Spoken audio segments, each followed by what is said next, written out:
Bienvenue pour ce nouveau module d'Actiona un petit peu particulier puisque je suis dans l'Ouest américain. Aujourd'hui je suis à Bryce Canyon. C'est ce qu'on voit derrière moi. Je vous mettrai peut-être des images. Je ferai peut-être des petits coupés pour vous montrer parce que franchement c'est vraiment à couper le souffle. Donc là je suis sur le toit du camping-car que j'ai loué pour avoir un peu de calme quoi. Donc ce nouvel actionnat sur comment vivre sa liberté, qu'est-ce que ça veut dire de vivre sa liberté. Alors vivre sa liberté, hein, c'est parce qu'on est dans un endroit comme ça qu'on est forcément plus libre. Même si l'environnement peut jouer et que c'est évident que tout l'environnement qu'on se construit, ça a un rapport directement avec ce thème de vivre sa liberté. La liberté, elle n'a qu'une seule place, à l'intérieur de soi-même. Et la liberté, elle va se vivre à plusieurs niveaux. Alors, plus on va se construire, plus on va limiter, en fait, on va délimiter nous-mêmes nos propres libertés. Par exemple, le fait d'avoir des enfants va empiéter sur quelques-unes de nos libertés, mais c'était notre liberté, c'est un choix d'une liberté aussi d'avoir fait des enfants. Par exemple aussi la liberté au niveau de la famille, est-ce qu'on est comment dire, très lié à la famille. Est-ce que la famille ne devient pas aussi une privation de liberté? La liberté, c'est vraiment une notion personnelle de vécu.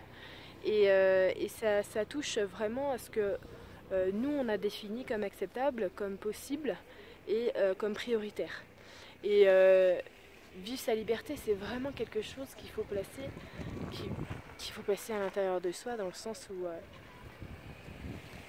de toute façon personne va la vivre à votre place en fait. Il n'y a pas une définition unique de vivre sa liberté et ça on va le retrouver par exemple pour entreprendre, pour se lancer, pour faire un projet. Ça c'est vivre sa liberté, se lancer, la liberté de se planter, la liberté de penser différemment, mais aussi être libre, c'est essayer de laisser libre les autres, de rien leur imposer. La notion de vivre sa liberté, évidemment, elle se vit au présent. Et vivre sa liberté, c'est la liberté de changer d'avis, la liberté de penser autrement, d'ouvrir, la liberté de s'enfermer. La liberté, c'est vraiment pour moi des concepts, en fait.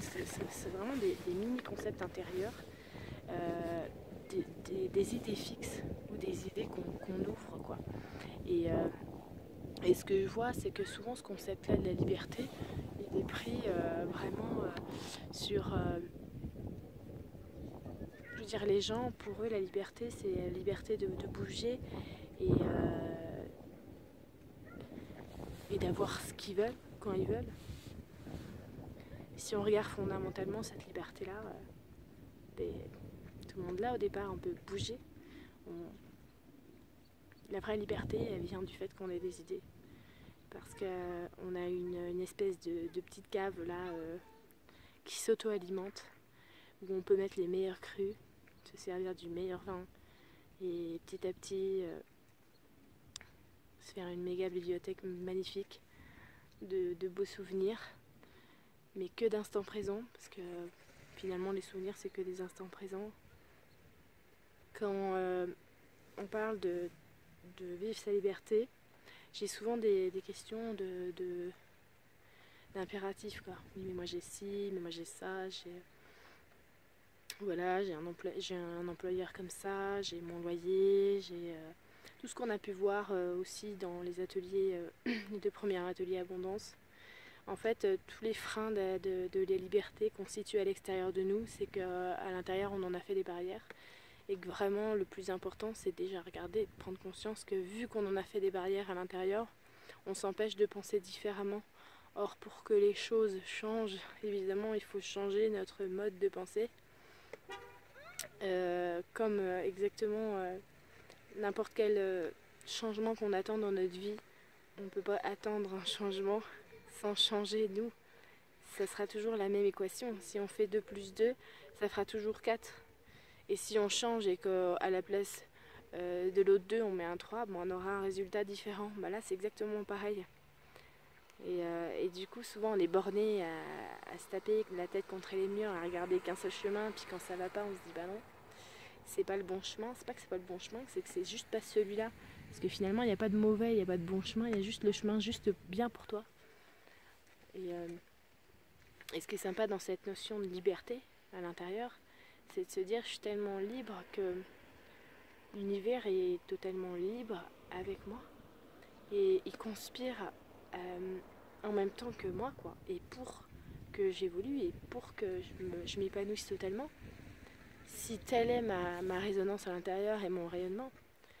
Et dans le cas inverse, si j'ai l'impression qu'il est là pour me mettre des bâtons dans les roues, ou certains me disent beaucoup aussi me tester, ils me testent, bien oui, c'est cette impression-là que l'univers va vous donner, étant donné que vous lui ordonnez, vous lui vibrez en fait cette information. Donc il va vous retransmettre cette information. Mais l'univers ne teste pas, en fait, on se teste soi-même. On se fait des auto-petits passages. On a l'habitude de s'auto-évaluer, hein, puisqu'on a l'habitude de s'auto-juger. Donc voilà, c'est un grand thème de comment vivre sa liberté. Et vu que vous me connaissez, j'aime bien qu'on parle, on va directement demander à nos équipes.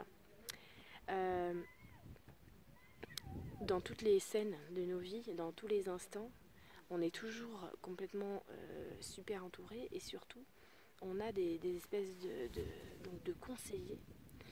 Et on a des conseillers qui ont, comment dire, ils sont immergés dans cette liberté de vivre dans l'instant. Ils sont totalement immergés dedans. Alors ce qui est sympa, c'est que quand on a une situation qui nous paraît étriquée, où on a une ambition, par exemple justement de faire un voyage ou de changer quelque chose dans sa vie, c'est sympa de leur demander directement comment je la prends, comment elle laisse cette liberté à l'intérieur de moi. Et il y a un petit exercice très sympa à faire quand vous êtes dans un cas comme ça. C'est vous imaginez 3 boîtes devant vous. Vous imaginez 3 boîtes qui sont une petite, une moyenne et une grande. D'accord ? Et vous imaginez que y en a un de vos guides, il est devant vos boîtes. Et vous lui dites, montrez-moi ma liberté à l'intérieur par rapport à ce sujet-là. Où est-ce qu'elle se situe ? Dans quelle boîte ? Voilà. Évidemment, s'il vous montre, imaginez simplement quelle boîte il est en train de vous montrer, mais vraiment instinctivement. S'il est en train de vous montrer la première boîte, bon, ça veut dire là vous avez un travail à l'intérieur à faire pour lâcher prise, parce que vous limitez, soit vous limitez votre projet, vous limitez aussi le fait que ça puisse réaliser, vos pensées sont totalement limitées à partir de ce point-là, et il va falloir ouvrir cette boîte en fait, pour l'agrandir. Un peu comme, pour qu'elle devienne un peu comme le sac de Mary Poppins, quoi, le truc sans fond. Ensuite, s'il vous montre la boîte du milieu, c'est quand même la boîte du milieu. Il y a une justesse dans votre liberté.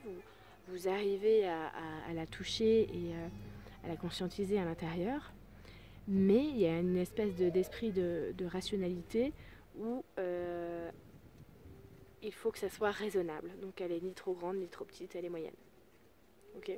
Et dans ce cas-là, quand on vous montre, quand vos loulous ils vont vous montrer ça, ça veut dire que il n'y a rien qui est bien, il n'y a rien qui est pas bien, mais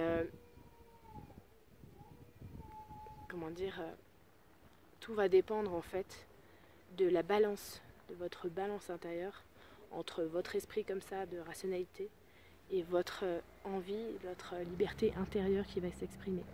Disons que la balle est complètement dans votre camp et que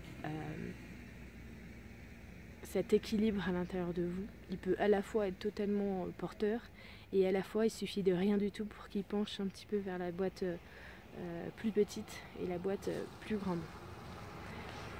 Et puis enfin, la grande boîte, c'est quand, écoute, c'est bon quoi. Je veux dire, quand c'est la grande boîte, généralement en fait, on n'a même pas besoin de demander on ne demande pas à notre équipe, c'est qu'on est tellement à fond que on est déjà dans la grande boîte. Cette grande boîte-là qui est... je veux dire, elle est remplie de tellement de bonne volonté, d'extase, de joie, Voilà, et c'est cette grande boîte de liberté finalement, cette boîte, c'est tout nous, c'est tout l'univers, c'est absolument tout, tout, tout. Et puis moi là j'ai l'image d'une boîte, et en fait cette boîte, cette boîte c'est absolument toutes les créations qui est dans la boîte. Et vu qu'on n'est pas indépendant de cette création, la liberté c'est tout en fait. Comment vivre ma liberté, mais je veux dire, un arbre il se demande pas comment vivre sa liberté, il est libre, il est comme ça. Nous, on est comme ça. Et on nous a imposé des identités, des droits et des papiers. Mais ça ne nous définit pas, ça. Tout est absolument libre, puisque tout est lié. Et comment dire, c'est comme si en réalité on fait tous partie d'un ensemble. Donc à la fois libre et à la fois soudé et à la fois lié. Et je pense que c'est une des clés de vivre sa liberté, de se sentir complètement inclus dans un ensemble, parce qu'on a l'impression que quand on fait les choses seul, on les fait accompagner. Et quand on se lance dans quelque chose qui a l'air un petit peu conséquent, on se dit que finalement c'est pas si grand que ça, puisque il y a 7 milliards de biens qui sont autour de moi et qui sont liés avec moi. Et puis il y a des milliards d'arbres et d'animaux et de tout ce qu'on veut. Et il y a notre planète entière. Et voilà, il faut bien penser que c'est un soutien sans faille, inconditionnel. Et moi je pense que dans comment vivre ma liberté, il faut simplement enlever le comment, enlever tout. Et laisser le mot liberté faire son chemin. C'est tout, puisqu'elle a toujours été là, à l'intérieur de nous. Bon, je ne résiste pas à aller vous prendre des super points de vue derrière moi, parce que c'est le meilleur point pour tout voir. C'est une vue panoramique de fou. Donc j'en profite, je vais vous faire des plans et je vous montre ça. Gros bisous!